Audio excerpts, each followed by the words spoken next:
You may watch the calibration process video for the professional level 3D scanner.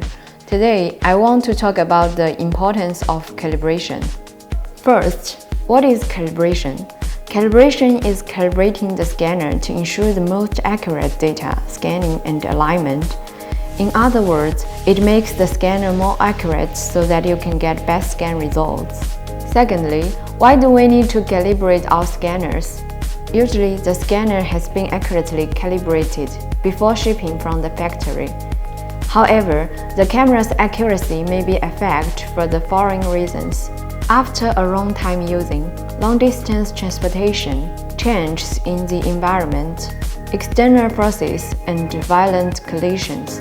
Under such conditions, the camera's default settings will deviate from the optimum. Thirdly, what will happen if you don't calibrate the scanner? It will improve scanning accuracy. The result looks terrible, and the model's dimensions are no longer reliable. Here is an example.